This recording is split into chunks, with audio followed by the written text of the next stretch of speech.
Hi, Jason here. Just a friendly warning that today's episode does contain a wee bit of profanity and has not been edited for content. Some things you just can't fix in post. If you're listening with young ones or others, you might want to skip this one and join us for our next episode, where we'll be exploring and discussing the lore behind Mark, aka Cold Fusion, behind Mark's Primaris Warhounds. Next episode, we'll also have an extended games played section because I've been on campaign with Araman as he tries to invade the Black Library again. And yes, he does still fail. Happy listening, and play the game the way you want to.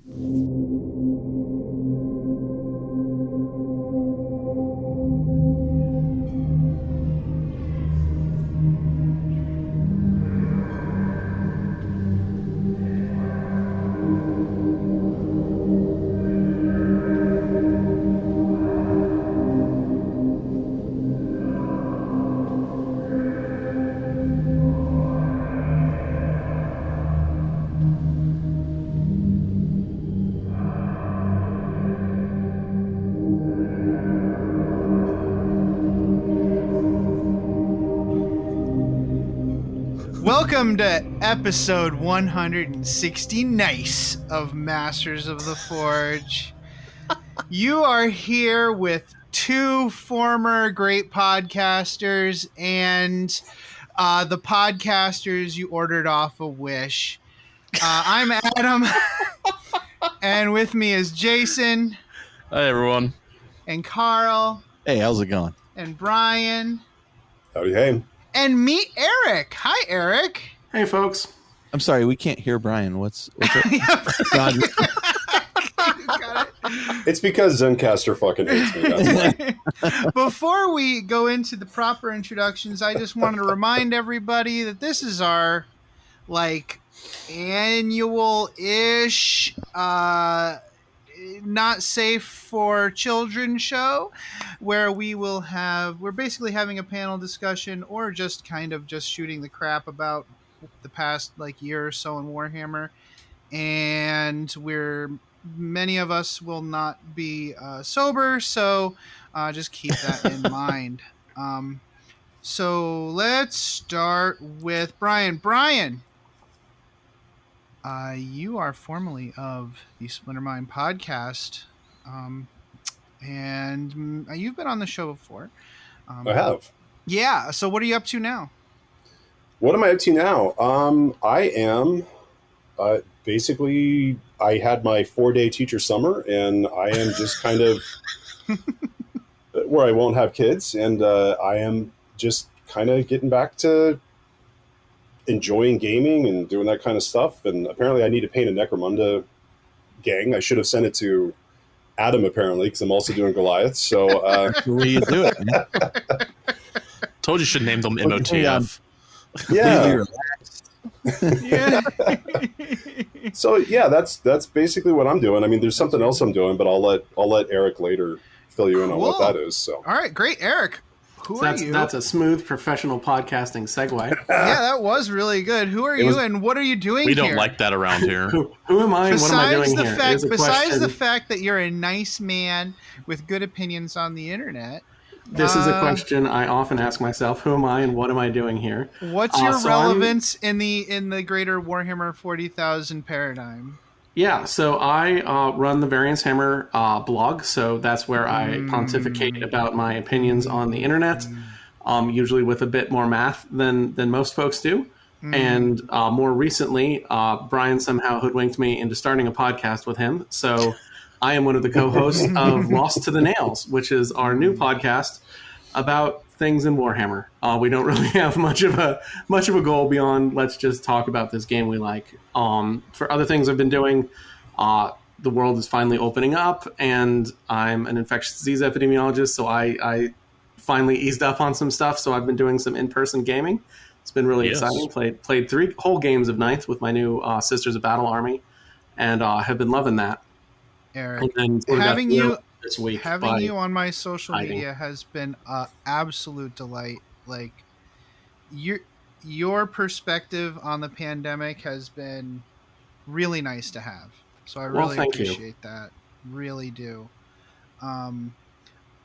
So Carl, you've been on the show before. Folks might know you from the Independent Characters. What have you been up to lately, man? Work. Yeah. I mean, that's the primary reason I had to really set aside the Independent Characters. I've just been working a ton. I owe Eric actually an apology, because when the whole pandemic started, I was like, media is overreacting, blah, blah, blah. And I remember Eric made this post. He's like, look, other fellow epidemiologists are taking this very seriously, and we're looking at it. And I was like, oh, okay. So then, but I mean, we'd been through bird flu, and we're all going to die flu, and this, Sure. that. And you get to a point where you're just like, okay, here we go again. But it turns out Eric was right. Turns out the mathematician epidemiologist was right. Wah, Yeah. wah. Yeah, no, I've just mostly You're such been a Debbie Downer. I've mostly been working. Now that things are starting to open up a bit. Mhm. I was vaccinated fairly early, actually. So, but I've been, very cautious about this whole thing. But now we're starting to have friends over, and we're just starting to get into some gaming again. I've been doing some board games and stuff with my family a little bit, and Nice. I too am working on a Sisters of Battle Army at some point. So, Dude, I'm still assembling. I just got some new models. We had people over to game the other day, and I hugged one of them, and it felt so good. Is weird. Yes. And you don't like touching people either. That's the best part. I don't like shaking hands with people. I don't mind hugging someone. Eric is like, good. Don't shake hands with me. Yeah. Don't shake hands. So I Don't don't breathe mind. if you can help it. I don't mind respiratory illnesses. What I don't like are poop illnesses. I don't want to be ejecting anything from an orifice. Okay, I'll sneeze. I'll I'm not cough, editing this. I'll get a sore throat. I don't want anything to do with the gastrointestinal system. You So can put I me don't on a like- ventilator, just no diarrhea, right? Is that what you're saying? You're like, I am. Yes. it's basically, it's basically the same thing on the pain scale. I'm sure. I'd Said- rather said have. no reasonable human. I mean, I'm not talking about COVID. I'm talking more about like Okay. con crud. You know what I'm saying? That kind of illness. I'd rather have that than whatever bacteria causes the poops. Anyways. So, Adam, is this where I tell you that our field has a term, and it's fecal patina? Is I'm it pretty greasy? sure that's a technical paint from GW. Is it greasy? Sometimes it's greasy, and it's everywhere. Good news, bad news. So, did I schedule a shit show and I'm the only one drinking? Because this cannot end well. This is not going to end well. If Well, I'm the going only to one. a barbecue after this, so I can't. Oh, that sounds fun. And I just painted this wall this morning, and I put a second coat on about 2 hours ago, and I am high as fuck on paint right now. So Okay, that's good. I'm glad it's not going to be 4 people watching me get white girl wasted on White Claw. Oh wow, this is going to be terrifying. Dude, it's wait, what? dude, COVID-15, No. man. COVID-15, All right, I got to watch it. I got to fix this. I'll be right back. So We need balance in the universe. It's not apparently in my buddy's firehouse, Bud Light is so prevalent because they're all aging, they're all getting a little bit older, they're middle aged, and they're always drink like a light beer. Whenever they have actual Budweiser without, with all the carbohydrates, they call it Bud Heavy. Mm. That's amazing. From now on, regular Budweiser is going to be Bud Heavy. I'm very excited about this new nomenclature. I don't know about you. You guys don't look very excited about It doesn't really land with me. Doesn't No. really. So that's fine. It sounds like Oklahoma beer, which is like Yeah, that's 3 true. point. It's not really. It's all light. By the way, did you sense the disdain Disdain. Yeah. Yeah.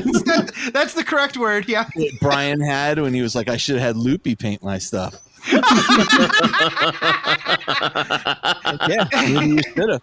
All you can do is steer into that kind of crap when somebody gives you shit about. Doug does that shit to me all the time. He'll be Oh, like, really? like Yeah. "Oh, well, you haven't painted an army. Look, you've had your army painted by Colin and by Doesn't Brian But- paint armies and I'm for like- people? And I'm No, like, this is like the movie that's out right now, right? See how much I don't care. Yeah. I mean, Well, there's I a- certainly don't care. Here's the thing. Wendy recently lost her job, which I don't think I've talked about that yet. So I wasn't even thinking about getting bee snaggers. Like I just straight up wasn't going to be able to do that. Now I am. And I appreciate that very much. So a little bit of work on the side. Brian, this Feels guy good. tried to undercharge me something serious. I was like, Sweet. I was like, Adam, you are asking way too little. Here's what I'm willing to pay. Well, no, I was going to say two things. One, Carl, I had to do it because you are so goddamn good at deflecting it, and I love seeing you when you're in I don't give a fuck mode, and I'm like, I'm just going to feed that beast for a second because he's good at it, and I enjoy watching it. And the second one is, it feels weird, like trying to do. It's weird when you have like when you do commissions, and then you're like, man, I almost feel like I should send this one out, and then it's like it turns. Isn't there a movie out right now that's like the hitman's wife's bodyguard or something like that? It's like this is the commission painters next door neighbors Goliath gang or something, and I'm like, shit. Hey, I just have to sit down and paint them. I was playing my Goliath guys painted by somebody else on terrain that you painted. It's true. Oh, It's You know so what? true. It looked great. Carl, I got to give you credit because I ended up doing this. I've been trying to get people into Adeptus Titanicus, and I'm like, the best way to do that is to have cool looking Titans on a cool looking table. And I'm painting my own Titans at a glacial pace, and I'm never going to get around to painting the other guys' Titans. And I was just like, I'm just going to send these to Colin and just have him. There you go. Colin doing yours. Yeah, it's the black and white flame ones he did recently. Oh, nice. And so now they're in my painting cabinet, and they look great. And I didn't do them. Now, And in the meantime, I have painted 0 of my own Titans. So the one thing I will say that I do miss out on when you go that route, Brian, is when I put stuff out on the table and people are like, oh, these look really good. You're like, yeah, they better. I mean, I paid it. Shit. When I would $800 for this. Yeah, when I would put out my own things that I painted and people say, oh, wow, that looks really good. You're like, yeah, you have like the endorphin rush, sense of yeah. pride, and and so The trick is to mix these two colors rather than being like, find a really good guy on Facebook and send it to him. Speaking of Colin, he was the first person I thought of for this shit show, actually, because I'm like, who can I get who has opinions? or if you Then want I thought, not only is he the best person to have on this show, he is literally the worst person to have on this show. So maybe another time. I'm not editing. I don't care. No, he's I a good love it. dude. I miss him being in the area. Honestly, I think Yeah. I think you'd probably say the same thing, Brian. But he was a great member of our gaming group here. Not that he's dead, but he was right. it was fun to have as a part of this group. And whoever has him is very lucky. Yeah, in contrast, our rinky-dink rural airport is getting a direct flight to Boise, and I am hyped about that. Oh, nice. Yeah. Very nice. All right, so if Colin does listen to this, Colin, please write in and let us know what your opinion is of the things we talk about today. So, And I'm almost I'll read done it. assembling these Chaos Warriors, Colin. So they'll be on their way soon. Okay. So I guess I do have some topics written down here. Boring. We should just keep on talking about nonsense the whole time, to be perfectly honest. But so have any of you guys been affected by the supply disruptions, the GW supply disruptions at all? Yeah. Yes. Yeah. Everybody. Yeah. For me, I it's, personally haven't been hit by it. Yeah. What about you, Carl? For me, it's been there were some custodies that I want to purchase that I saw them come in and then I didn't pull the trigger fast enough and then they went right back out. Right. And then a couple of the Sisters of Battle models that I wanted to grab. Oh, The thing is, they'll come around. I mean, and this is, I console myself with, one, don't have the time, and two, I'm not going to get to painting them soon anyway, so I'll just wait until I'm at that point. So I'm not particularly bothered by that. But now that people are playing again, I can imagine it's starting to get a little more contentious. Probably in some scenes. Right. Again, for me, it's more of I have a lot of patience around it at this moment. Right. I'm trying to order monitors and computers for work, and the chip shortage is what's killing me. Oh, I can. Everybody's trying to mine Bitcoin, right? 100 days out to get monitors for work. So Wow. Whoa. yeah, it's a bit Some of of my lab colleagues similarly have had shortage with lab supplies where it's just like, yeah, we're out of nitrile gloves and they are not coming back for a bit.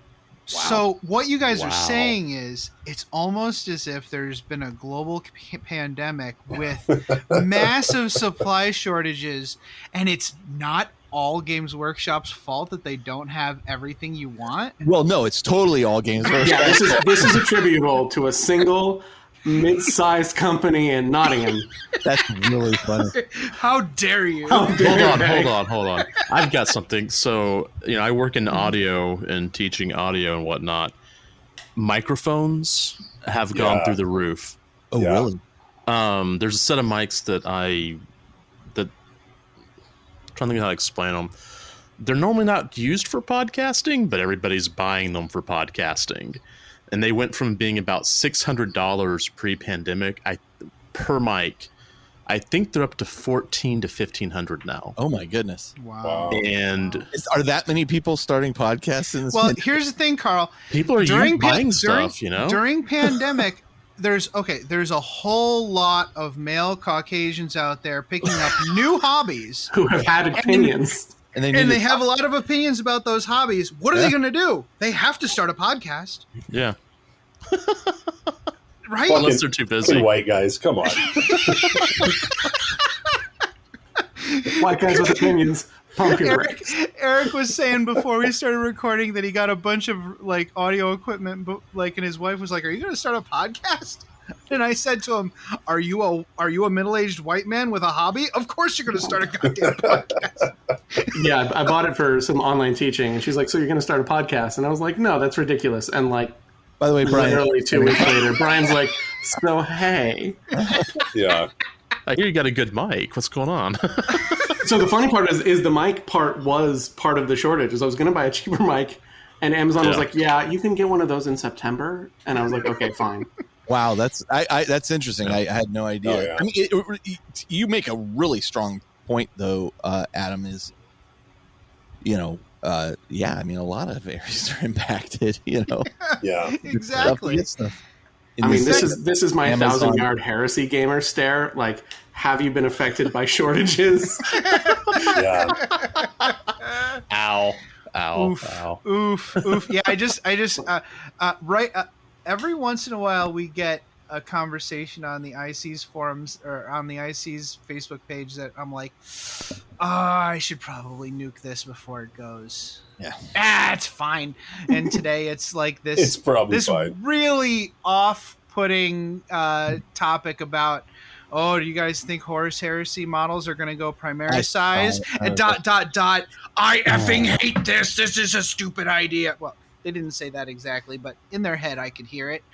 And those new plastics though, that are probably going to be happening. Those look really awesome. I don't believe it until I see it. I'm just Eric, tell us This is what why you think, I never man. traded in rumors, right? I have deep needs in regards to more plastic Horus Heresy Marines.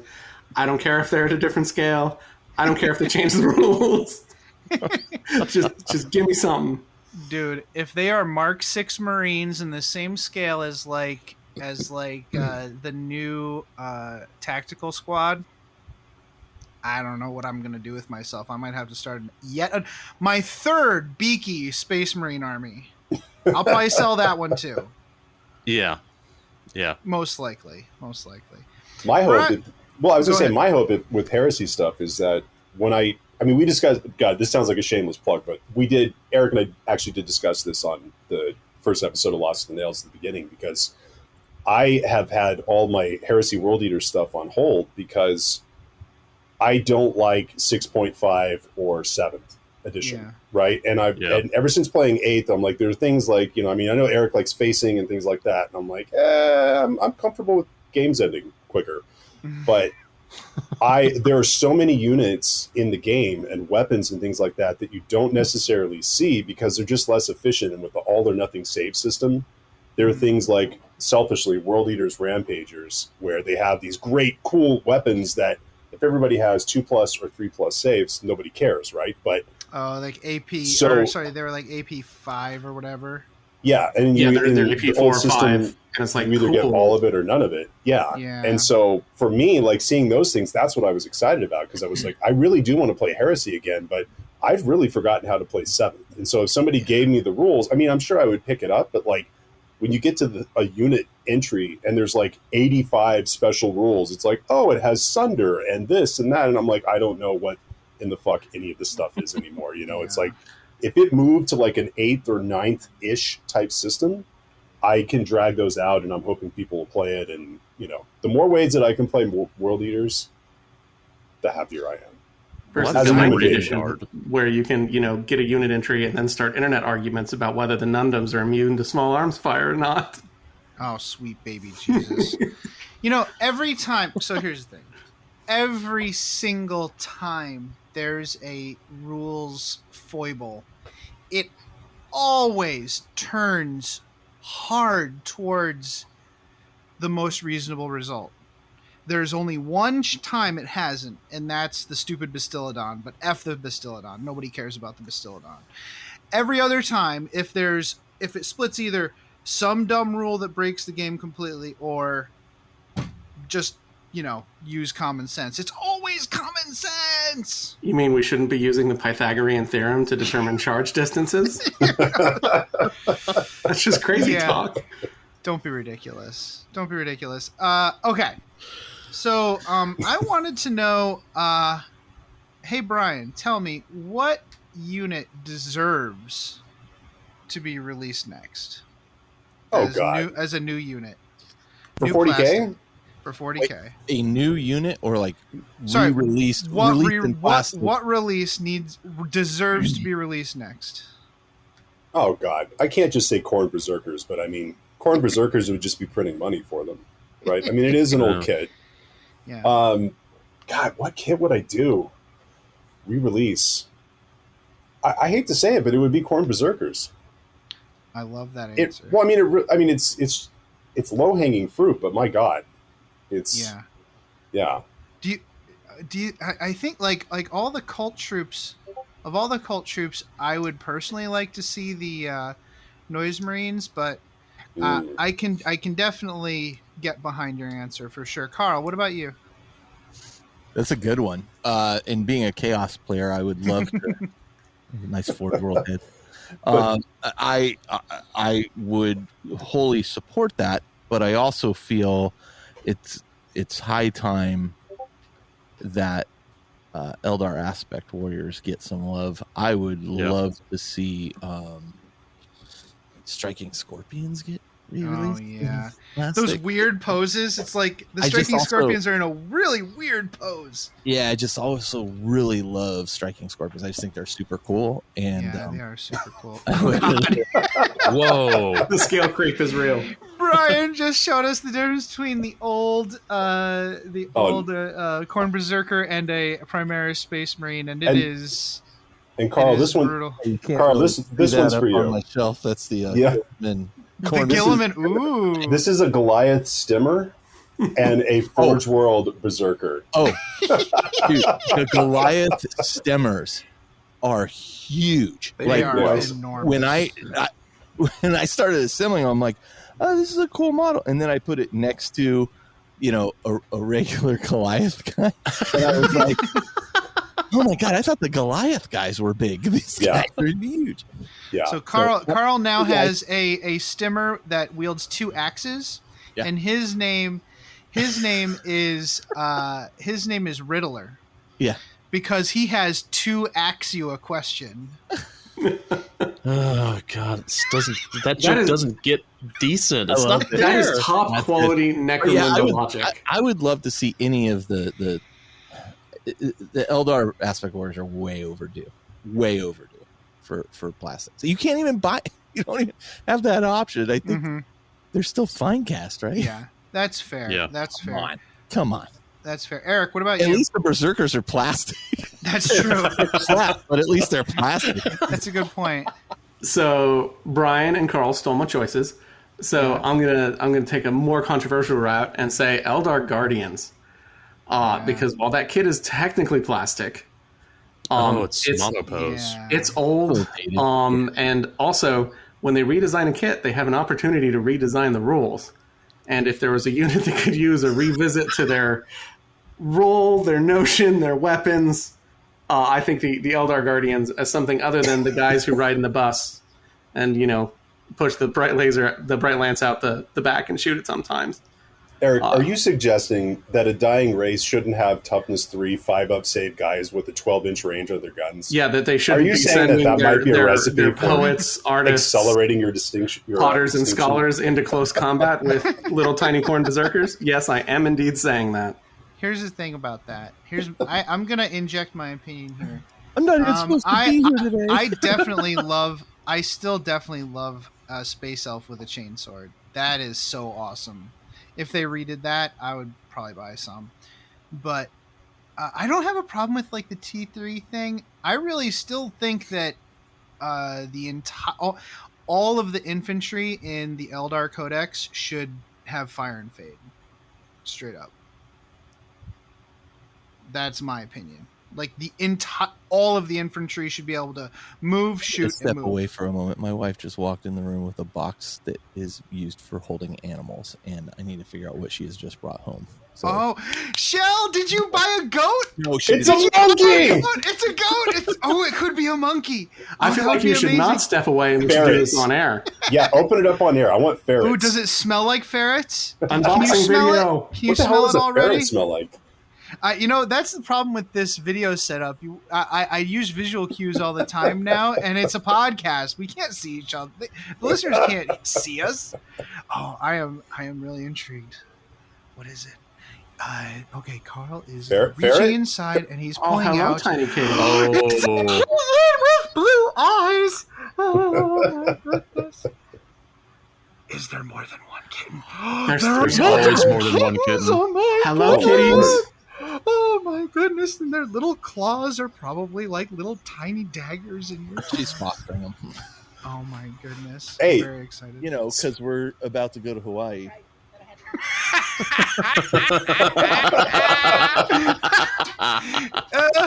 Going to Hawaii right now is like cooling off, right? Like it's actually cooler in Hawaii, isn't it?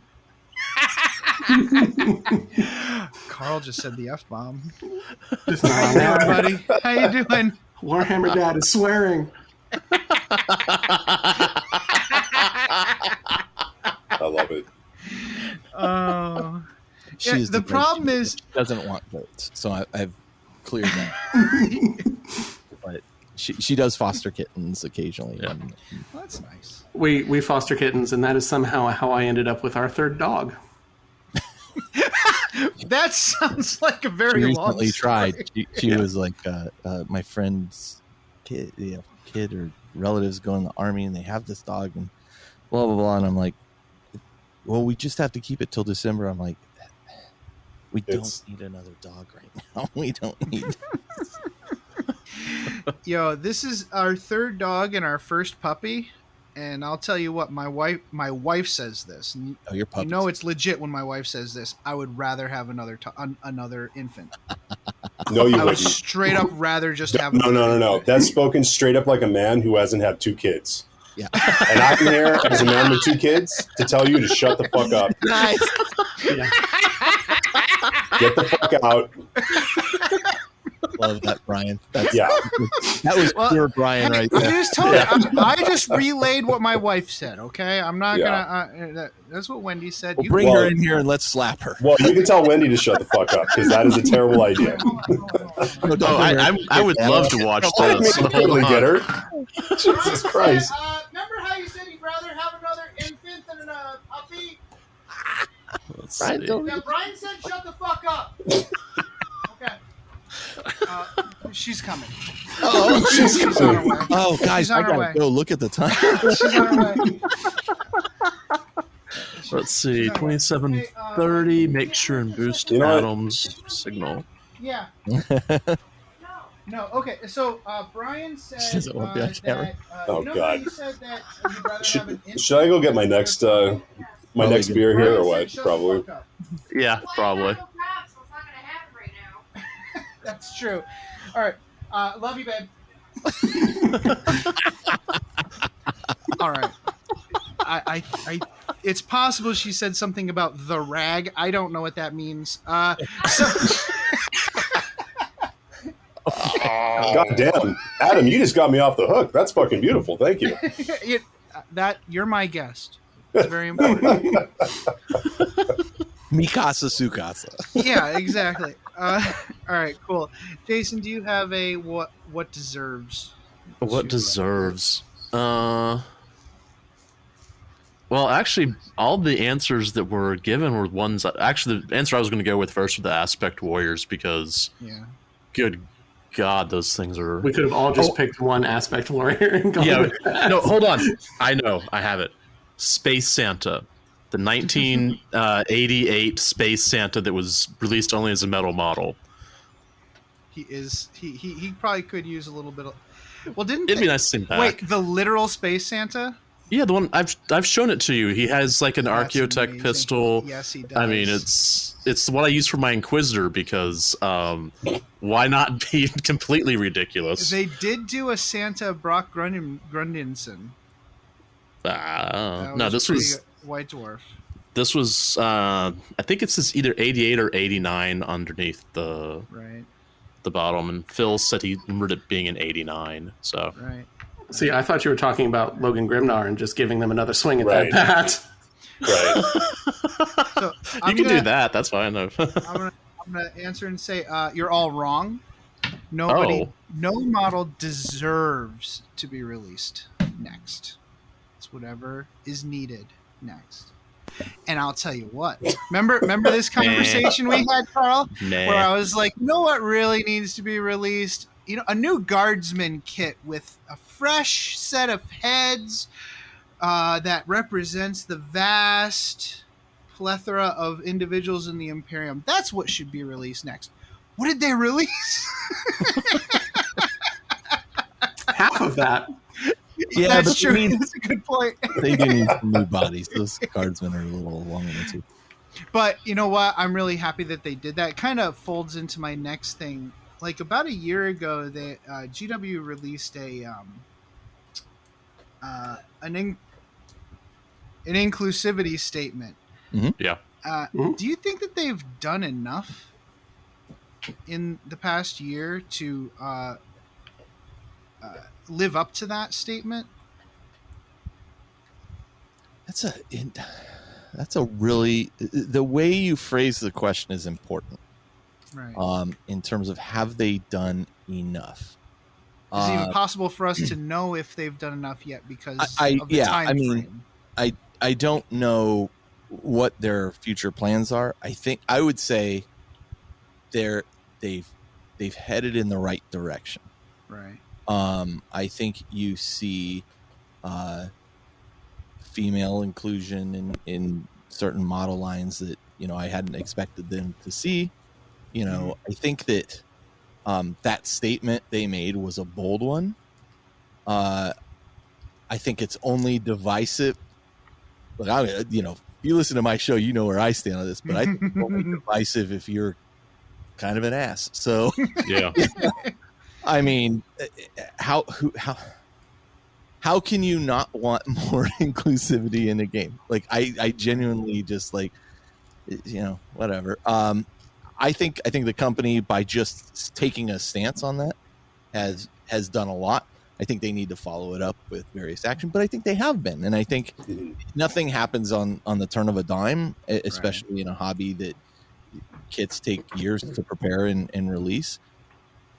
But knowing the people that I know that work there, on a personal level, I can assure you I'm friends with them for a reason. And it's like, these are the people that are making decisions on that kind of stuff, and they're great people, because they, in my mind, they're on the same wavelength as me. I mean, that's why I hang out. That's why the Independent Characters, it was the show it was and is the community it is.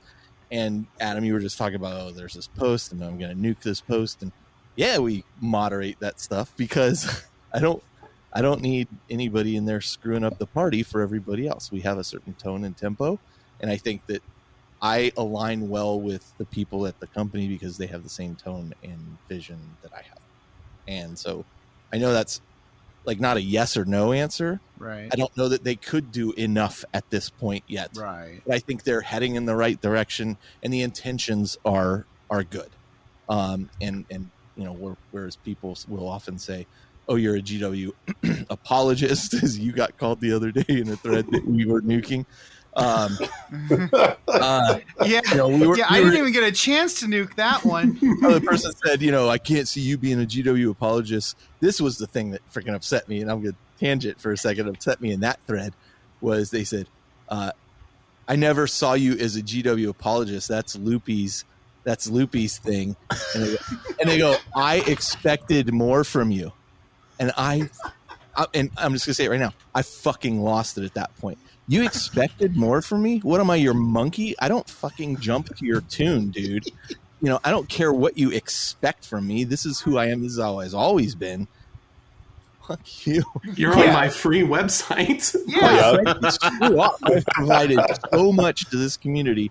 Kiss my ass. And so I was just like, whatever you expected from me. But my point there is we have a community of people that are like-minded. I think that mindfulness is in line with GW's mindfulness, and I think that when they make a misstep, they try to correct it and they try to fix it, and they're thoughtful about it. They're thoughtful about it and aware, and they're aware when there's a bias, and they're trying to overcome that. And that's not easy for a person to do, let alone a company to do. So, right. It's nice to hear. It's nice to hear that, you know, the mindset is similar, and it's hard to say, you know, how high that goes up, but I'm not hanging out with Kevin Roundtree, dude. Yeah, exactly. I would love exactly. to talk to him at some point, but that's not going to happen. And it doesn't matter, right? Like, no. If well, your actions are like out. So this goes into a whole huge philosophical discussion of the how honest altruism is, and we don't want to get into that. If a company makes the right steps, isn't that enough? A company doesn't have a it's not a person. I don't care what the U.S. government it's not obligated to be a person. It doesn't have a conscience. It doesn't have those things. A company is there to make money for its shareholders in a public company like Games Workshop. Hands down. When people say it's a money grab, who cares? If it's a money grab, they're trying to make money for their shareholders. Their objective is to keep their shareholders happy. Now, in order to do that, you want to appeal to the widest base of people. My heart tells me that the widest base of people in this hobby, in the world, are generally good people. Maybe I'm not the pessimist that Brian is, as I see him. No. And I think that's an important thing, that a company can decide the right thing is also the profitable thing. Yes. And get to there. And also they can choose to not do certain things that may turn a fast profit, but are ultimately going to damage them in the long run just because they see like a opportunity, you know, like saying something idiotic on an interview with a hoping for the Kickstarter company and we've been canceled box. And so, you know, I mean, can they, you know, I think that statement, Loopy, that came out about we're an inclusive company, and if you don't like it, here's the door. If you don't think the CEO signed off on publishing that, I got another thing coming. You know, there is no freaking way. Yeah. Speaking as an officer in a company, I will tell you right now, I couldn't make a statement like that about my company without the CEO's approval. You know, there is no way that would come from the top. Yeah, Kevin Roundtree didn't wake up and go like, wait, what? Yeah, nobody on the community team was like, well, screw you, I'm going to put this. That did not happen. No. And that went through several iterations and was phrased exactly the way it was intentionally. Yeah. Yeah.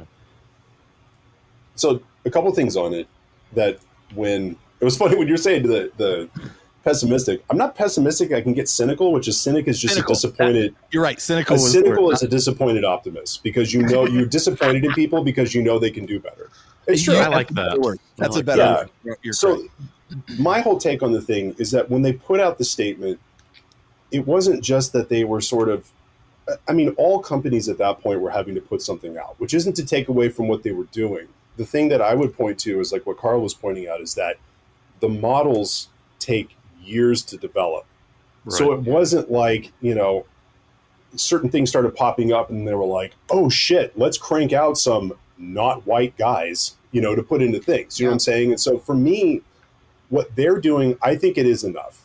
Because for me, if you're sitting there and trumpeting, oh, look at all the things that we're doing. Look at all the things that we do. Take a look at us. And it looks like virtue signaling. And at that point, it's like, look, they made their statement and their products, which were already in development, clearly. It's not like they just said, oh, shit, let's do these right now. Mm-hmm.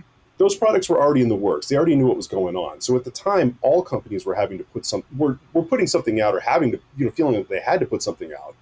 And for me, it's the actions that speak louder. And when you look at the way that they are, especially for the fantasy stuff, when they're making female models, like, for Slaanesh, if they hadn't changed, like the new Hedonites of Slaanesh for Age of Sigmar, they could have gone real off the rails. And it's all everything is pretty,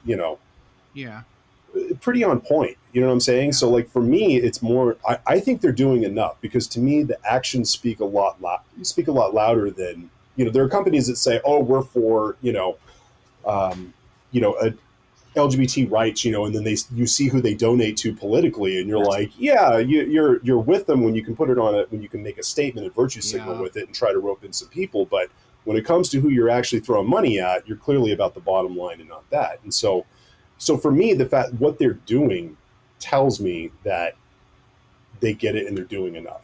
And I think that running around and saying, look at me and spraining your wrist while you pat yourself on the back for doing things is the wrong way to do it. Because I think that's going to bring out the assholes and trolls far faster than just shutting the fuck up and doing the right thing. Yeah, I've seen so much about people trying to intentionally gatekeep, like saying gatekeeping is a virtue, like it's something that you're doing to save the hobby, and those people are horrible. I also see a lot of folks who really don't believe that Games Workshop is being agile enough with their inclusion. But when you look at like the Redemption, I think they're the Redemptionists from the Necromunda. I think they had the pointy hats at first, and they had to reverse course on that. And look how long it took them to reverse course on that. Even though it's like it was a very agile, like Forge World type release. It takes a long time to do these sculpts and get them into production. So, we have to give them some slack when it comes to reacting to that sort of thing. And they do react to it, and they do try to do their best. The Guard are not ready. They're not ready to fully re-release all the Guard. Because you need to redo the entire line. You would have to redo the whole line. So instead they we have machines that we have set aside to do like small character releases or just like one small sprue. Why don't we do that and add that to the current Guard kit and help expand the range of faces you see in that kit? That's something they can do that's a little bit more agile. So you're seeing these steps, like you can almost hear the board meeting in your head, like, okay, what can we do now to make this happen, or at least to slowly start to make this happen? And they're doing it, right? And or like one of the criticisms for the old Sisters of Battle Codex was that if you wanted a preacher, you have to put a male figure in your Sisters of Battle army because that's the only one that's available. They can't necessarily make a new preacher model like right off the bat, but they gave you the rules and the loadout so that you can field the zealot from Blackstone Fortress as a preacher. Like her war gear loadout is a new and expressly legal war gear loadout, so you can source that model and you can do that thing. Nice. which I think is, again, sort of one of those, even if you're a manufacturing company with really long times between, hey guys, we should do this, and us actually seeing, models on the tabletop, I think there is evidence they're trying, or little subtle things, that, in the new Arcoflagellant kit, it's Right. sort of a semi-gender balanced kit. Yeah. The one thing I will just get our a new priest too that they did just recently. We do have a female priest and so many Stormcast females. So many that's the line in Stormcast. particular I was referring to.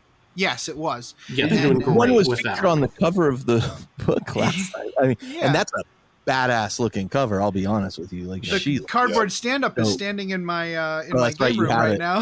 that is a, and I don't use this word often because I'm too old, but that is a dope picture right there. It's pretty dope. It's great. It's solid, man. The one thing I will disagree with on, I'm going to disagree with Brian.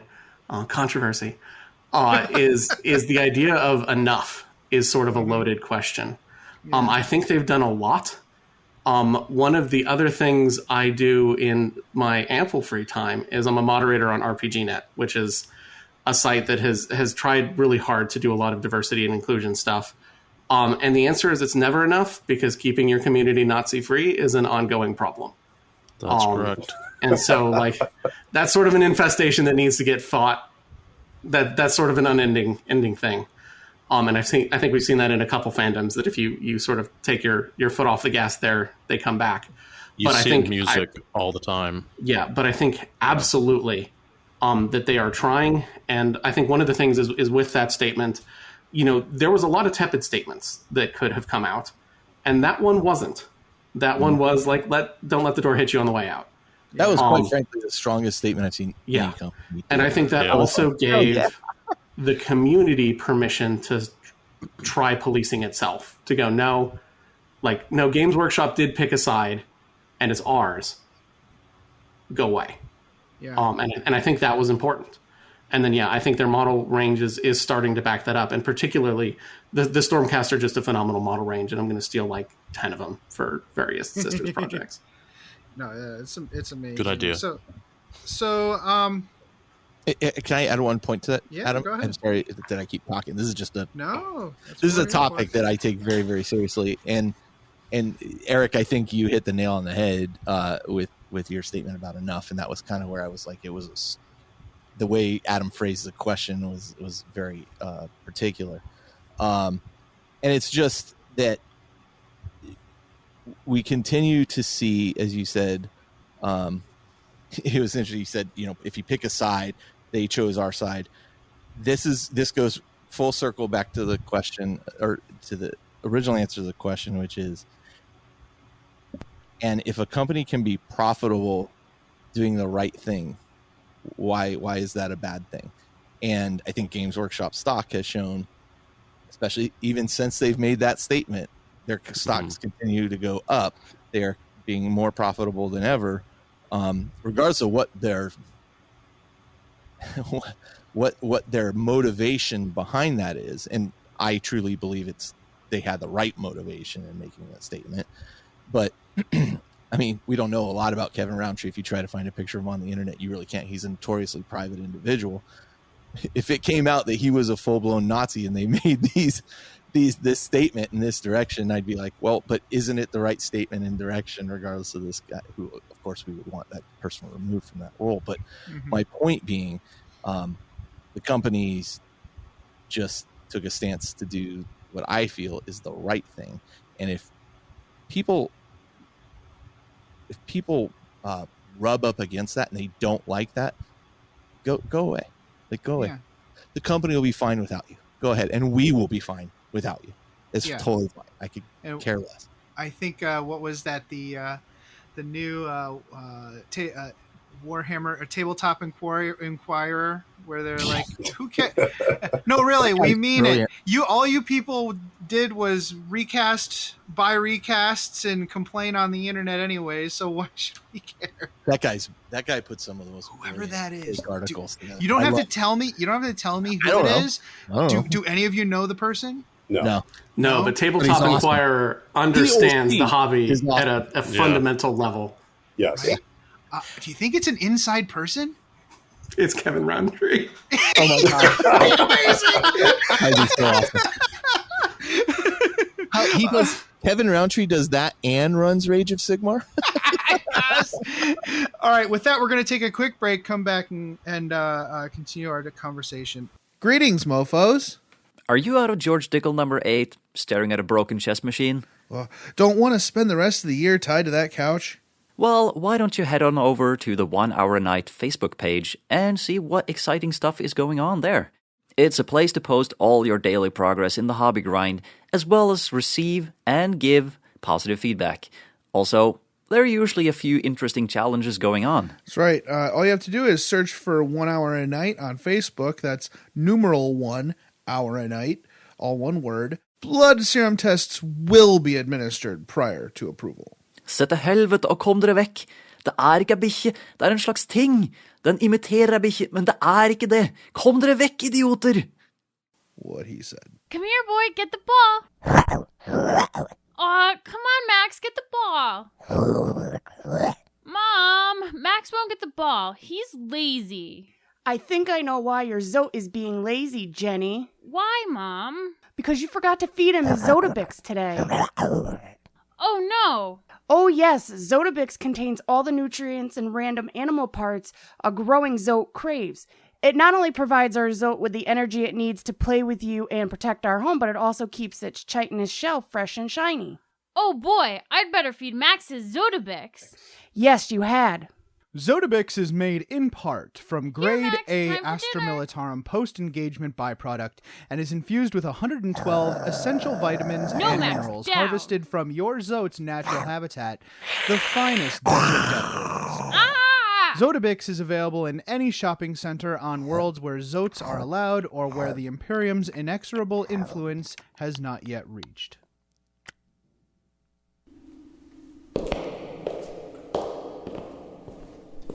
Damn, I knew it was around here somewhere. Damn, where is it? Can I help you? Ah! Scared me. What do you seek? I need the perfect scenario for a narrative game I'm running this week, and I can't find one. Sir, this is the Black Library. We don't have narrative scenarios. Well, then where should I go? Might I recommend the Tabletop Campaign Repo? The Tabletop Campaign Repo? What's that? The Tabletop Campaign Repo is an ad-free site for hosting resources related to playing tabletop miniatures wargaming. Oh, like scenarios? Absolutely.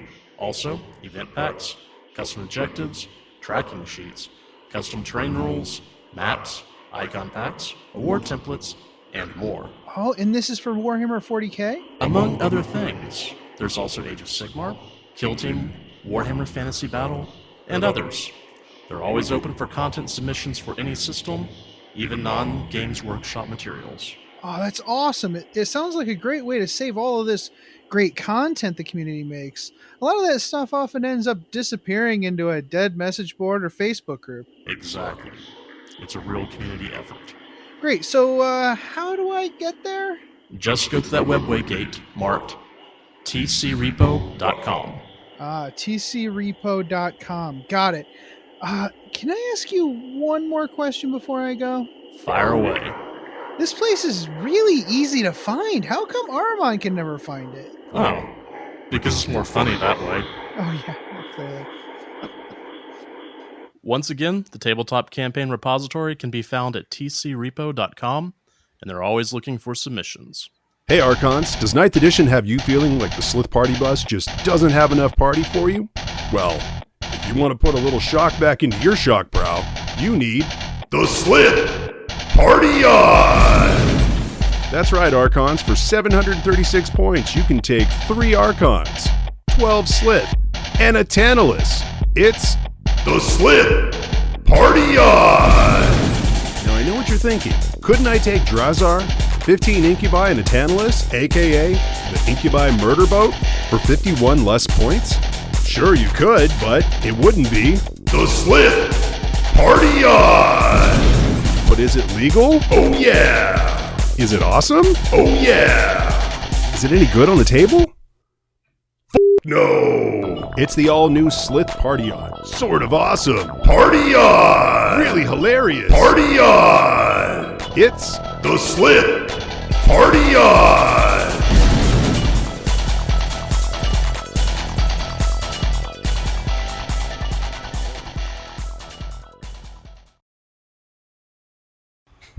I don't know if it was a good idea to buy it, but I have it.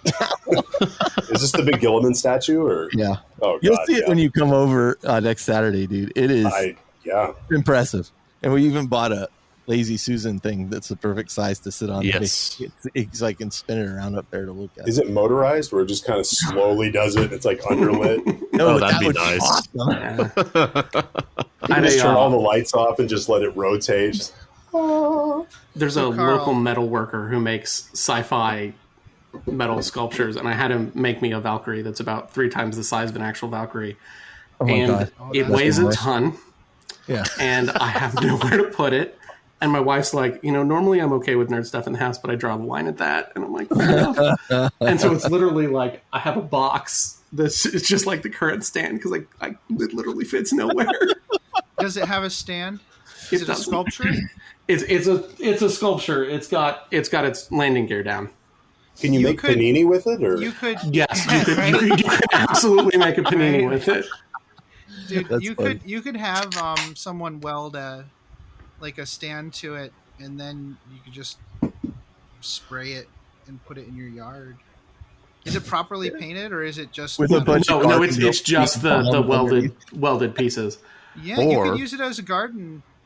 No. I've got an idea. We could go through, weld it to your hood, okay, of your car. Yes. I don't think I have to say anything else. All right, are we Yeah. back? I think we've. I think been we might be back. back. I think Okay. we've been back. It's totally fine. Actually, I had a question, Carl. Are you thinking about getting a place in Maui for retirement? I've been wondering that. We talked about it. We thought about it for a while, and Todd of Tableware actually just sold his condo, not in Maui, but on the big one where Todd lives. And in hindsight, I was like, "Fuck! I should have asked him to hold on to it for a couple more months, and then I would have been able to put down a sizable." Because I had stock nest, I would have been able. And the problem is, we thought about moving there, and then really for me, I think we determined that Maui is a place we want to visit and vacation, Right. yeah. and keep it in that Like guy. Disneyland. And recently, I kind of realized too, when we bought the house that we're in, it was a family transfer from Shell's parents. Because we moved in to take care of Shell's mom, and so we paid like 1970s property tax. Oh. So where a lot of people are paying Yeah. $25,000 a year in property tax, we pay $5,000 a year. And so, Wow. in the house, I think in the next 3 years I'll have it paid off. So it's like, why would I ever move? Yeah. So we've decided we're not going anywhere. We're going to stay here probably forever. Eric, we do live you have, in It's a good California. base. Eric, do you have to leave in 20 minutes? I do have to leave in 20 minutes. All right. I'll shut up and let Eric get more talk. No worries. All right, so what we'll do is we'll take a break whenever Eric has to leave so I can make sure and sync everything properly. Cool. I have an hour. All right. Welcome back, everyone. Wait, what? All right. Hey, How I'm not dare you. editing this, so Hey, just remember hey, that. hey, Jason, am I right? Those that don't edit don't get it, right? That's right. Okay. You don't understand until you're sitting there and looking at time codes and looking at Oh. files and thinking, what? So This we have was the agreement when we started Lost to the Nails. Is I was like, I will do this, but I will not edit. we have a podcast that I put out every 2 or 3 months called Altar of War, where it's me doing a battle report with somebody, kind of like the old episodes that Blake and Ed used to do, except a bit more Structured. Less yeah, farting. I you know what? I started to say that, and I'm like, Less that's Blake gonna and Ed? sound not right. We're just skim over They that know. part. Anyways, yeah. Well, we had a whole thing about it. They sued us. We sued them. It was a thing. Anyways, I just this past week I edited it, and I heard myself say to my guest, the person I was playing the game with, oh, don't worry, Jason. Or no, he said Jason will get it in post. I said, oh, Jason's not editing this fucking thing. He would fucking kill me. And I'm like, that's great. I saved that clip and I sent it to Jason. I assume he'll add it to the start of this one. So what are you most looking forward to, Eric, with Warhammer Plus? With Warhammer Plus, that's a really good question. Well, first of all, hold on. Let me give you a list: the apps, the vault, animations, paint shows, play shows, lore shows, and, free miniatures. Okay, go. So that Celestine wrecked head with the Vindicare assassin in it is baller. Yeah, love it. Yeah. I'm hyped about that. I think the thing I'm most looking forward to though is the masterclass painting show. Because there are some techniques that I just do not understand. Like I have tried to understand wet blending. I have had Sam Lenz like literally holding my hands, moving them for me, and it still doesn't work. And so I'm just excited for someone else to take another swing at that. And I think that's a really cool way to sort of take those basic intro videos that the Warhammer community has done really well and help people push their hobby a little bit farther. So that's like the thing I'm most excited about. But really, when it comes down to it, that mini, I looked at that and I'm like, okay, so I'm going to get one, and then I'm going to have to see if there's some ones on eBay I can pick up. Louise's enthusiasm and her skill are just, we have a beautiful gift. My 3-year-old brought me flowers. That's awesome. And I feel bad because when she opened the door, I immediately did the death stare pointing the other way, and then she walked in. She's like, "Yeah, flowers, Daddy," and I'm like, "Ah, fuck it." And that's I'm not editing this. I'm not editing this episode. Jason can deal this with it. Dumpster fire. I'm not editing it either.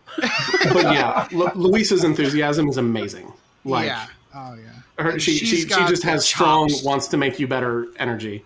Yes. And I'm here for it. That's what's needed. And it's kind of like the Duncan. It's not the same energy as Duncan, but like he's the Warhammer Bob Ross, right? And it's not just the person's skill. Both of them have skill. Don't get me wrong, but they were chosen for their personality. Anybody can paint a miniature. Yeah. Right? There's plenty of good mini painters. Yeah, but there's only some people who want to make you come on that journey with them. Right, exactly. Sorry, I just have to interrupt. Eric, when you first said, I don't understand wet blending, I was like, oh, fuck, I could just set up a Zoom call. I got cameras set up. I could show him. And then when you said, Sam Lenz held my hand and I literally couldn't do it, I was like, oh, no, you're fucked. I got nothing for you. I can't. Brian, what are you looking forward to with Warhammer Plus? What am I looking forward to? Honestly, so this is one of those things that when the 40K, I'm looking forward to hopefully a 40K app that works. Now, I haven't given the current one time because I don't really need it. I literally, the Tabletop Inquirer thing where it was like, oh, flawless app thing, and it was like a pad and a calculator. Yeah. That's me making army lists. I hate doing stuff on my phone because I'm farsighted. And so looking at a phone is a no-go. But I probably wouldn't have been tempted by it, except that the price point is so damn low for getting in that I was like... People have been way too loose-lipped about this thing being cheap. They're going to boost the price up because... No.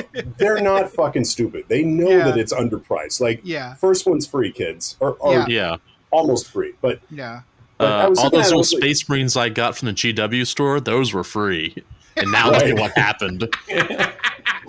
Right. It's a good analogy. But honestly, when I was looking at it, I was like, the sniper model's kind of cool. I don't play assassins. I don't know what I would do with that. I like painting terrain. Maybe I could take the assassin off and use the terrain. But the thing that I was like, it seems like something I would do. But then when I saw the Iron Jaws model, that is an Age of Sigmar army that I have been fighting not doing for the longest time, and I'm the guy who's standing there going, please somebody hold me back, I'm going to kick somebody's ass, and didn't really want to fight. And I saw that model and I'm like, no, stop holding me back. I actually and GW sitting there whispering in your ear going, do it now. Yeah, so I'll actually do it because I mean, normally, like I don't do. I mean, their apps have been. I mean, they're okay. They're there, Yeah. but they're not a thing that I really use. So Right. I've been But- using it. As old guy, using apps, and my wife tells me, for somebody who works with computers all day, you are awful at using the internet. Like, and she's not wrong. And the Warhammer app, a lot of people love Battlescribe, but it's so crunchy yeah, that the Warhammer app is the UX, the user experience, is so good that I would rather use that. And even though there's some bugs here and there, Battlescribe has bugs, whatever. Every piece of software has bugs. I'm just going to Yeah, tell you. exactly. The UX is so good in the Warhammer app. I'd rather deal with whatever few issues it has right now in these early stages than go back to Battlescribe. And I was a subscriber to Battlescribe. I was giving them money. Right? Like, I'm not the person who's like, oh, I want to use this thing for free and I don't feel like paying money. No, I was paying them about the same amount of money. Still a solid app. It's still a solid program. Yeah, it's still good, and I still use it for things that are not Warhammer 40K right now. But like right now, you can only apply the extra relic for Drukhari once. You can't buy two. Like, there's a few little things in there. I'll still use it because I can write it down on the sheet. You know Would you say that you expected more? Yeah. Anyways, Carl, what are you looking forward to? Yes. Yeah, all of it. Good answer. Good answer. Well, couple things. Eric mentioned the masterclass painting things. I think I'm going to make that a requirement of all my commission painters going forward, Brian.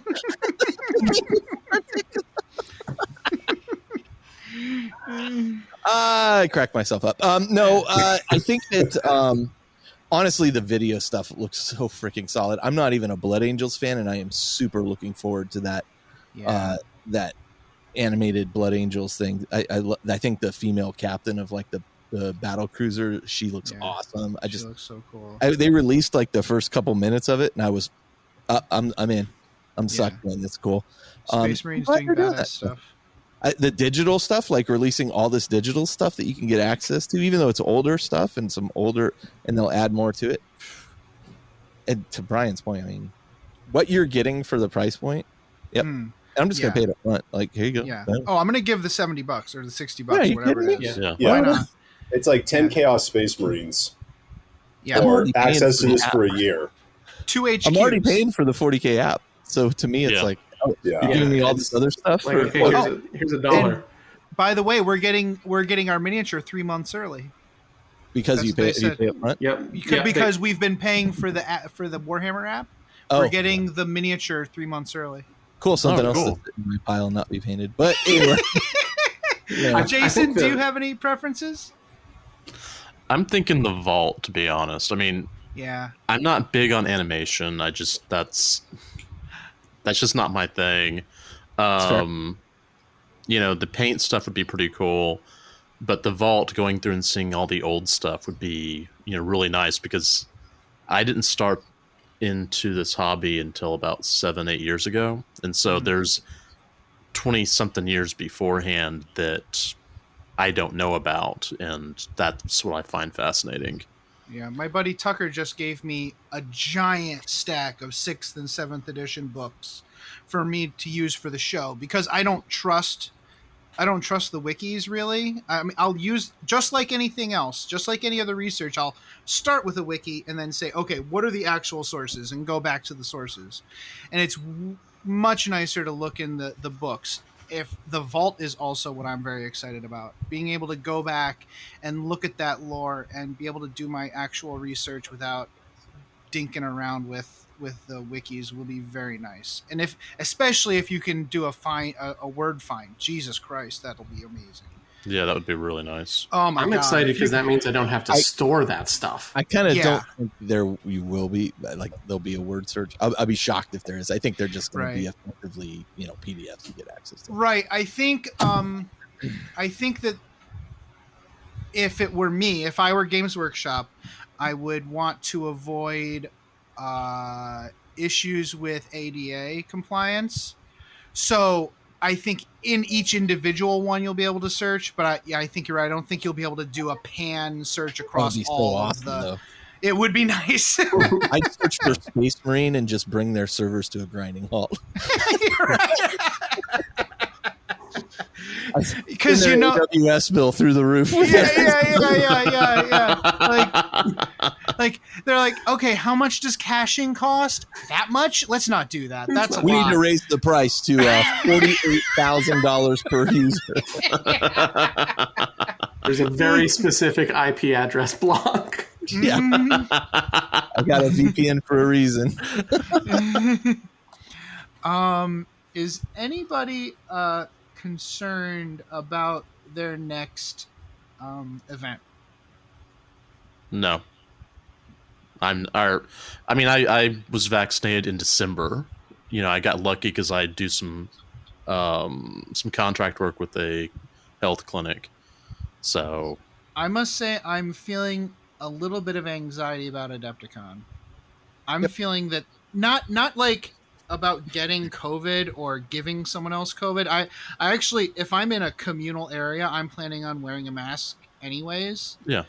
But like, just from a humanity standpoint, I feel like these cons are gonna be just full of people, like more than they've ever been before. Yeah. Yeah, I'm feeling a little bit of that anxiety about my brother and I go to the LVO narrative every year. And post-pandemic Vegas is, I think, gonna put a little bit of a strain on me. Yeah. I don't know. Are you concerned about Adepticon, Carl? I got a couple years ago, a year before the last year I went, I did get con crud. Like I got really sick.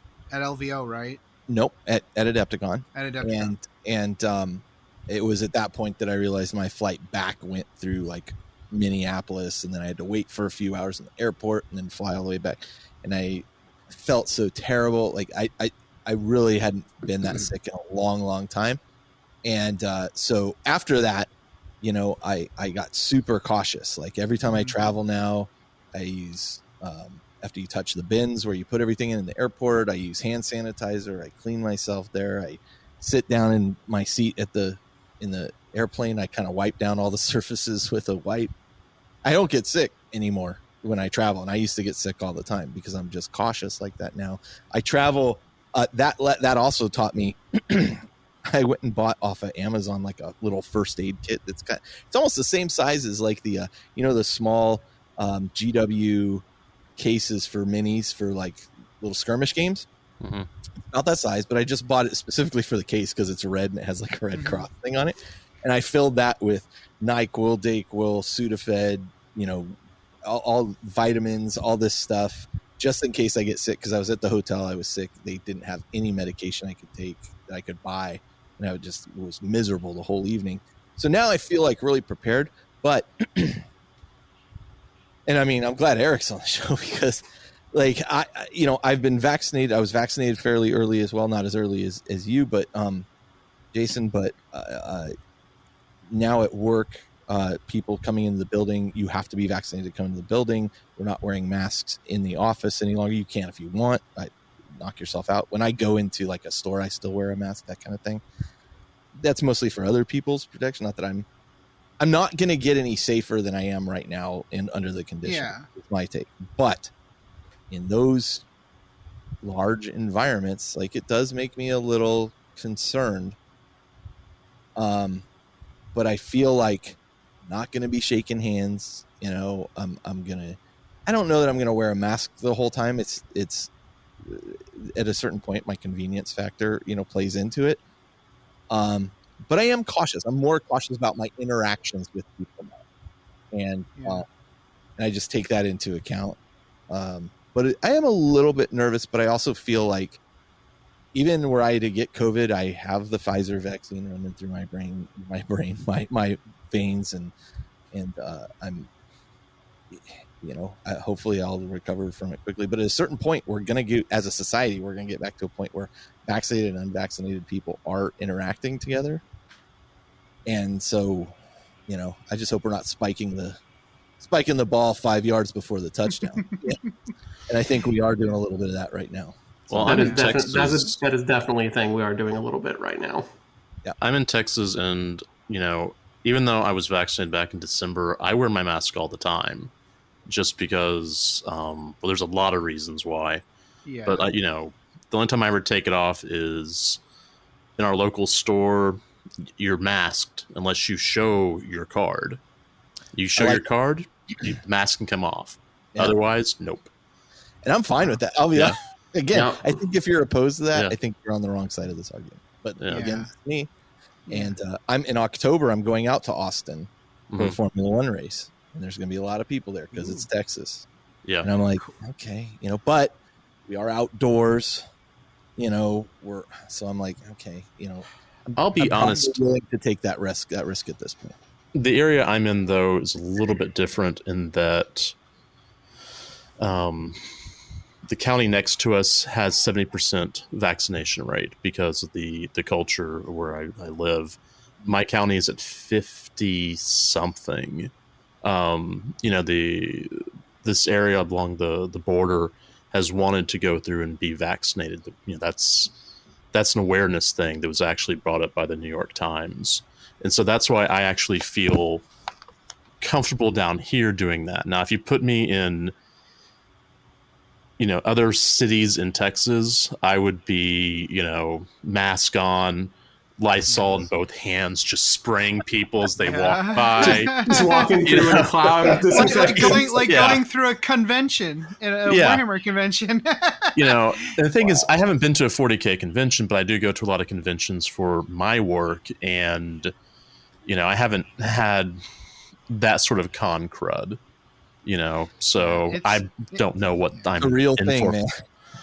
I hear about it, but whenever you're working with academic musicians, I mean, they're normally okay about, cleanliness and whatnot.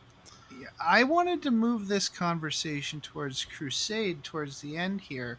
Our friend Eric has a hard stop very soon, and I wanted to quickly give him a chance to talk about the survey he's got up.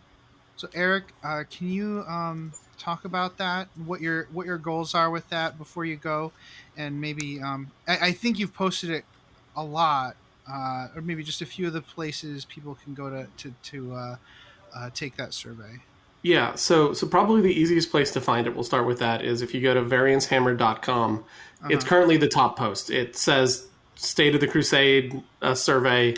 It's got our logo with a big State of the Crusade sort of red text imprinted over it. And really the idea for that is there's a lot of data now for the competitive 40K scene on how the game is being played. You can go look up what percentage every army has played and what's their win rate, and Best Coast pairings automatically dumps things. And there's a lot of that. I feel like for narrative gaming and Crusade gaming, there's a lot of sort of just so stories and in my local meta and things like that. And what I'm really interested in is sort of how are people playing Crusade? There's some things that are sort of interpreted by the community one way or another. So the classic one is, do you roll for battle traits or do you pick battle traits? And there's very different implications if you do those two things. And so what I'm really curious about is how are people playing Crusade? Is it mostly as part of a structured campaign, or are you doing the sort of my army as it just marches through time encountering other armies and the sort of narrative that emerges from that? Trying to understand those things. And the last question, I will admit, is a doozy, and it is trying to figure out sort of what your Crusade army is. Because one of the things I'm interested in is both questions like, are most people just piling experience points into their characters to make their characters really cool? Or is it really even, or things like that? Eventually, hopefully, to be able to say things like, look, can you randomly generate a Crusade army? If you want to join a league that's ongoing, can we make you 100 Crusade point army and just have that sort of, okay, here's the experience points you'd need. And so, that's really what I'm interested in, is trying to get some data for that. Because I think narrative gaming has this sort of, nobody knows what's going on. Is it played in people's garages? Is it played at the local club? And really, the survey really is just trying to figure out, what are narrative gamers doing, and how are they approaching it now that there's a formal system for it. That there's sort of this Crusade framework. to go from there. I'm really curious to see what the results of that are.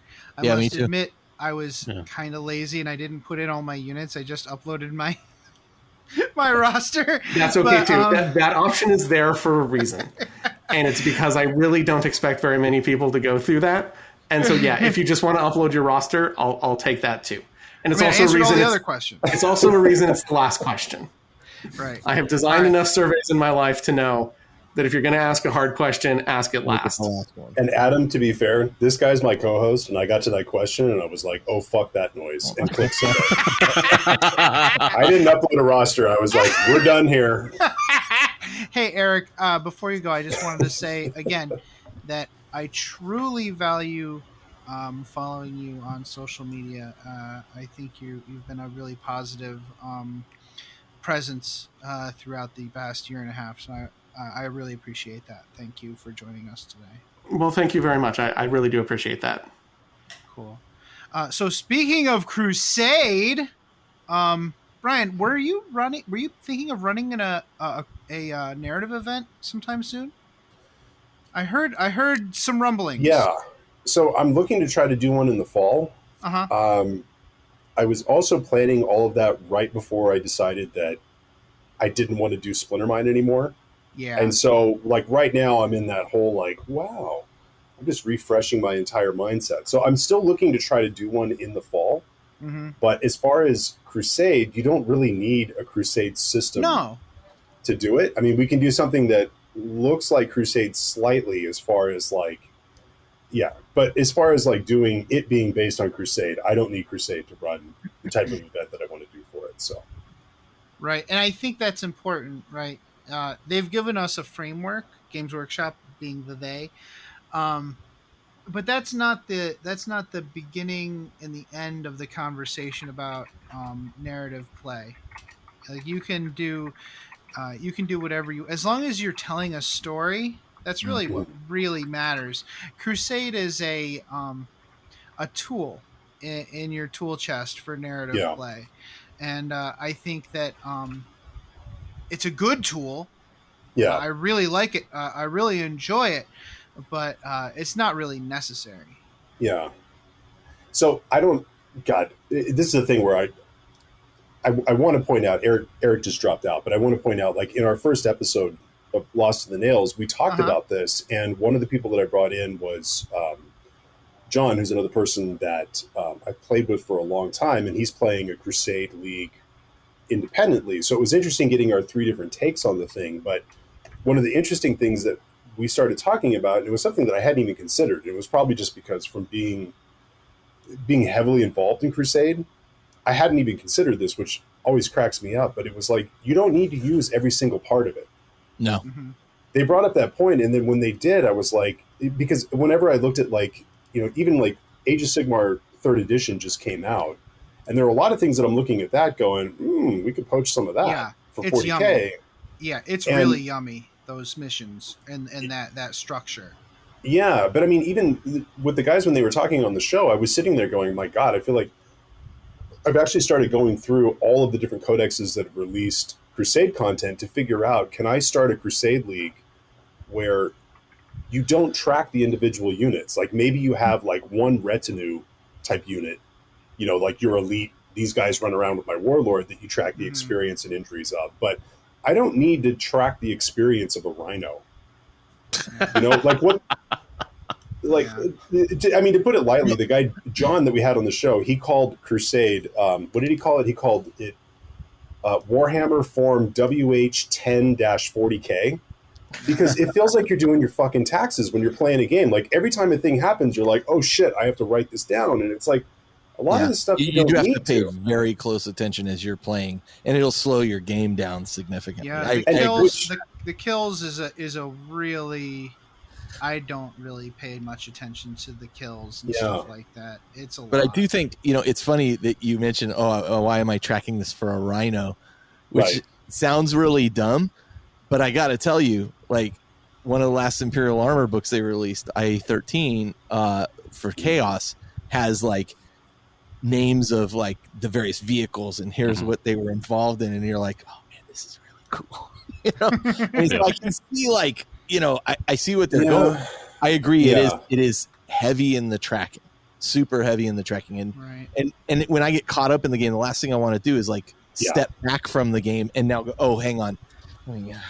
Okay. So that guy shot that guy. And then, I'm like, no, just kill more. I must say, I am the target market for the bean counting. Like that's the kind of thing. It kind of gets me off a little bit, 40K wise. But I feel like Jason, you might have a different opinion on that because I've noticed that like in our Crusade campaign, like I don't know, I kind of feel like you're not really into that either. I'm not, my job is basically having to be bean counter on everything. And so when I game, I am so not interested in doing it. Yeah. And the other thing is that, like, for Crusade, my army right now is 1,000 Suns, and I'm running demons because if the demons get killed, who cares? They're ectoplasmic garbage. It's brought from the warp. Who cares? I'm more interested in what's happening with my sorcerer. That's what I'm impressed with. That's who gets the love. So, which what was I doing? I was dumping all my experience into him, just like, well, I don't care. Because, I don't want to deal with the rest of this nonsense. Yeah, and then there was for our listeners, there was that one game where you killed all but one pink horror. It then made me turn the pink horror into a Herald of Tzeentch. And I was just like, man, now I got to go through and build that. But I was like, but I don't care about the experience. Why? Because it's a demon and it deserves to die, which is very Sisters of Battle of me, for 1,000 Suns. So yeah. So I think something like what Brian's talking about, where you kind of like really focus on the character, and maybe a close retinue is more your speed, and like maybe a variant of Crusade we can explore in the future. Yeah. Have you played any Crusade, Carl, yet? I played, I made the mistake of trying to play that as my first game of 9th edition, so I was so excited about it. Not the way to learn 9th edition. No. So I actually have kind of backed away from Crusade for the time being. Honestly, I haven't played a lot of 40K because of the pandemic. So now that we're starting to play games again, it is, and I'm beginning to familiarize myself with the rules. I just played a game of Necromunda yesterday. I hadn't played. We had started a campaign, Brian, with Josh running it, and it was like we got one game day in, and then everybody went into lockdown, and so we were like, oh, so the campaign died on the vine. But I don't even remember how to play it. Like I had to go through how do you play this game again, and that's where 9th edition sits for me. So once I'm established with how to play 9th edition, then I'm going to start bringing in Crusade elements. Yeah, I think that's a fair path. I think that's probably what people would have been doing last year anyways. I think so. They would have been like, oh, let's get some match play games in.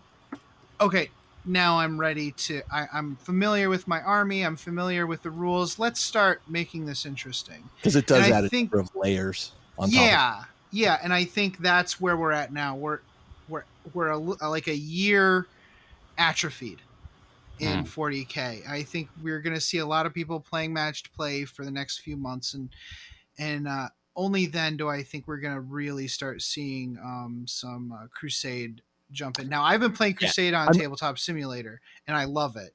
I'm super excited that Eric's doing that survey. I seriously want to see the results of that, and hopefully we can get that information in the right hands so that they can also adjust Crusade. Because I mean, they doubled down on it. Like they really went for it. But it's going to go through like everything, rules adjustments and that kind of stuff. I hope they keep it, and I hope they just adjust it. There are some things that are just so good, like the Adeptus Mechanicus. You make relics. Your own Archaeotech. Yeah, that's awesome. That's so cool. Sisters of Battle. You go on quests. Yeah, that's awesome. That's so awesome. The Sisters of Battle one is really, really cool. Some of this stuff is a little milquetoast, but the quest thing is so fun, and it's very reminiscent of the Age of Sigmar rules, where you go Jason, on this extended quest. Funny, you and I are kind of on the same path in terms of like Thousand Suns, Demons, Sisters of Battle. You know, I don't know what it is in our genes that, but man, I'll tell you what, I had always said I would play Sisters of Battle if they came out in plastics, and then they came out in plastics, and I was like, I gotta make good on this. And so I bought them and started assembling them, but good God, those models have so much character. Like every model, I'm just like, oh man, she looks so cool. You know, it just blows my mind. Well, I remember you talking about that you would buy, you know, that you're going to play as soon as it came out. And I was sort of thinking, you know what? I'm going to do the same thing, because let's put our money where our mouth is. You know, let's go with let's vote with our wallet, I guess. Yeah. You know, exactly let's reward them for doing the right thing, which I'm sure they're more than happy to do that. And so I went and bought that first battle set. Yes, now, have I bought any since then? Have I painted them? No, but you know, I've got a ton. Games Workshop's investment in their West Coast marketing division is well realized. Yeah, yeah. I've supplemented that, and now I got the new suits, the sisters in those battle suits. I'm just like, these are awesome. I should buy 3 packs of those and the character, and I'll have a 1,000-point army. Dude, that character is awesome. I had no idea like how many I would actually need. I'm just like, give me 2, Sky. He's like, I'm like, yeah. You got the character? No, I'm sold out of that. Oh, and then somebody down in Southern California found it for me, and I'm like, okay, buy it. Here's the money.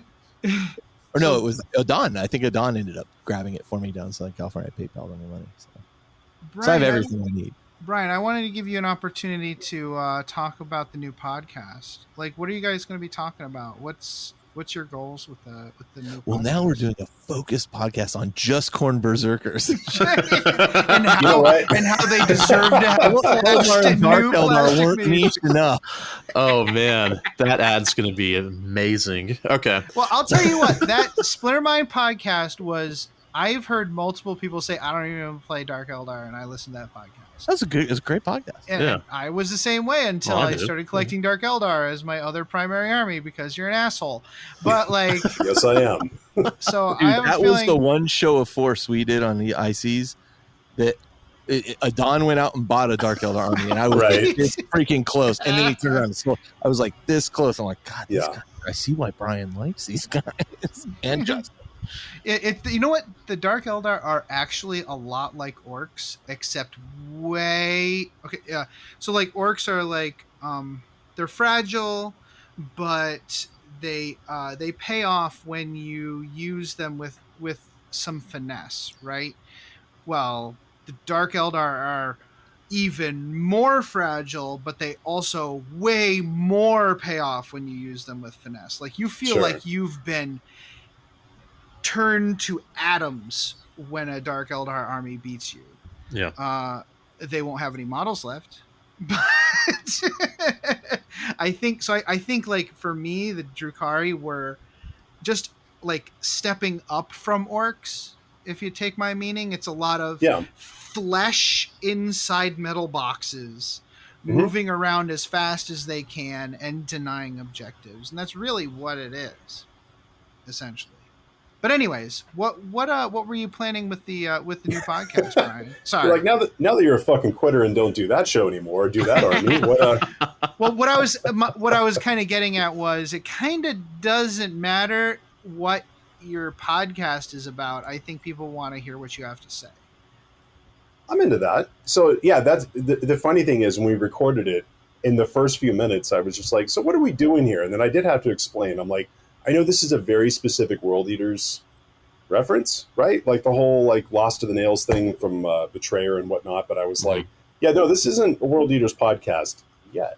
But you know, I mean, it's just so I'm doing the show with Eric, and what we're looking at is instead of with Splinter Mind, I had a ton of fun doing the show. I mean, it was fun I did it for what 6.5 years, almost 7 years, something like that. But it's like at a certain point, I just kind of realized I was like, I don't just play pointy-eared armies. And like when I get into an army, and I want to play that for 3 or 4 months. And there's a certain point when you're doing a podcast where you kind of realize if you let it get away from you, the ideal is to have it be about stuff that you're interested in, right? Like this is what I'm doing and I want to talk about it versus I need to talk about stuff with pointy ears because I pigeonholed myself into doing in Eldari podcast. And it was like at a certain point I realized that, oh boy, I'm looking at my World Eaters, or I'm looking at, Crimson Fist Space Marines, or I'm looking at Adeptus Titanicus and going, I kind of want to do that, but I need to talk about something with pointy ears. And so the whole thing with Lost to the Nails is that I decided to do the show and do it with Eric because I love his Variance Hammer posts, and I love when he goes into, let's just take an idea and just run with it.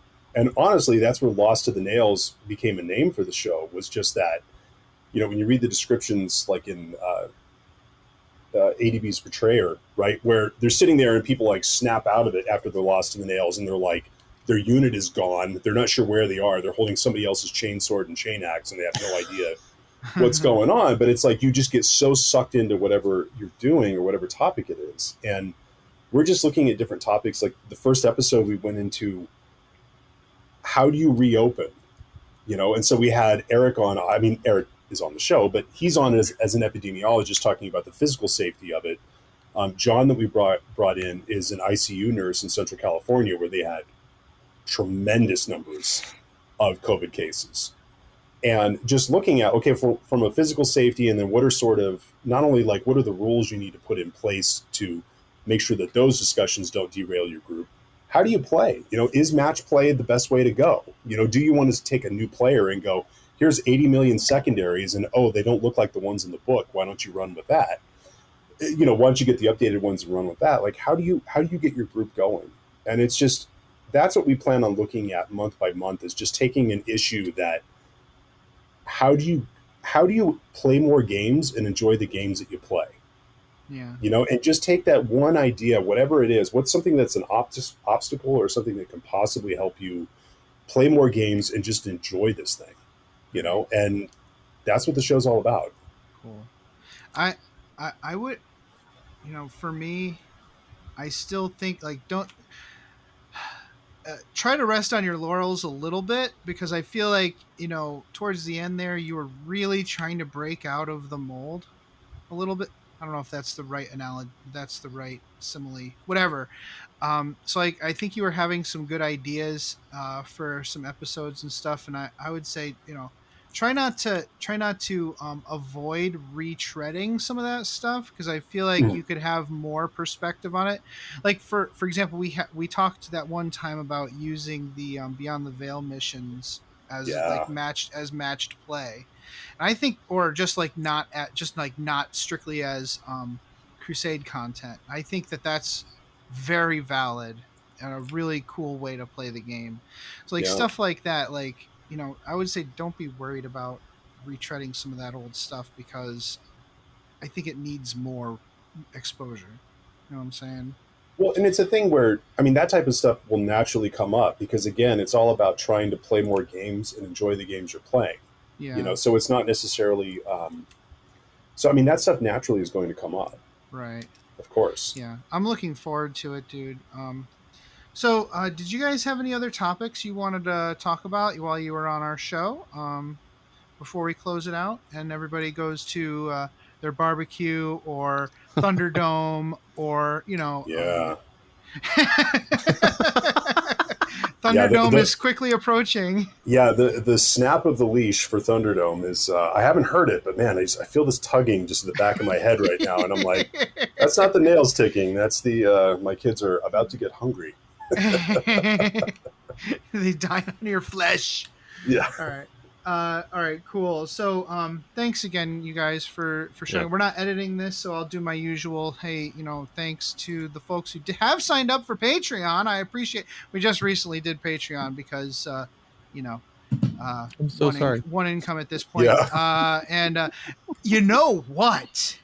If by chance some extra people are showing up because we have you guys on, if you are willing to pay $3.50 to listen to Brian's show, or $5 a month to listen to Carl's show, by God, you can pay $1.25 to not listen to my show if you really want to.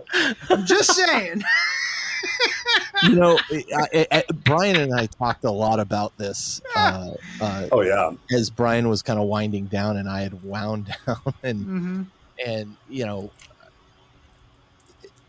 it's it's always interesting. My Patreon, I would say, was pretty successful. I wasn't complaining, and to be honest, it was pretty successful with not a huge amount of effort on my part. Right. Yeah. Initially there was some stuff I did.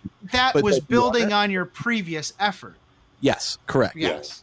If I were to really double down on it, like if I was joking, my company's recently been acquired, and as part of the deal, if I were to somehow get laid off, like all my stock would vest at one time. And I was like, well, if that happens, pay the house off, then what am I going to do? I'll get some crap job and just get insurance or something. I could like potentially a little short of retirement. Door greeter at Walmart. That sounds like an awesome part. Sure. GW manager. GW manager. Oh, you're welcome. Think about that, Jason. Let me tell you about my resume Games Workshop. So anyway, but I was like, I could double down on the podcast and like actually like, what if I put out content 2 or 3 days, a week, and blah blah blah, and I was just you toy with these stupid ideas. Yeah. One thing I will say is damn, now I'm the manager at GW. Oh, good. I'm glad I've been a good at influence. That's always my. One of the things that happens is as soon as money gets involved, and as soon as commitments become involved, all of a sudden it just becomes like, and people will say, "Oh, you were making X amount of dollars though," so and I'm like, "Yeah, but it doesn't matter." Yeah. It doesn't matter, when you're like, God, I just really don't feel like recording, but I have to record because I've made this commitment. Mm-hmm. All of a sudden you find that you're just like in this cycle of oh God, this is not, I meant to do this for fun. Yeah. And I'm not knocking the Patreon. Like it was awesome. And I still actually I haven't actually shut ours down, though I'm not billing people. Yeah. Like every month I just go in case you want to pick it up again. Yeah. Well, I may do some special things just for those folks or whatever. But man, it's such an interesting psychological thing, Brian, where like, all of a sudden you're like, now I have an obligation. Yeah. And in a world where I have tons of obligations, I just added another one, And I think for Brian, and I don't want to speak for Brian, but I think for Brian and myself, it became like this thing where it's like, yes, I don't want to give it up, but at the same time, you're like, man, is this really? This is meant to be fun. Yeah. Yeah. Is that true for you, Brian? Yeah, I mean that's the thing is that it's, and you feel weird doing it because for the most part, Patreons really don't ask. This is going to sound really weird. They don't ask a whole lot from you. Like we were like, hey, here's a survey. Would you guys like to see more? And people wouldn't take it. They would they were like, hey, we just like your show and we want to give you something for doing it. But even within that, like there was a certain point where I realized we hit some sort of a certain number of Patreon supporters, and I was like, I'm going to pay Drazar and do a step-by-step thing. And like the fires in California, and we were evacuated like right after I'd started the thing, and then I had a laptop die, and then I had to buy a new MacBooks and stuff like that. But there was a certain point where I realized that it took me a while to realize that, well, wait a minute, I'm not doing this because it feels like an obligation, and it actually takes away from your love of this game. And this game is like such a beautiful just sanctuary from your day-to-day stuff. Not to say that like I need to hide from my day, but it's like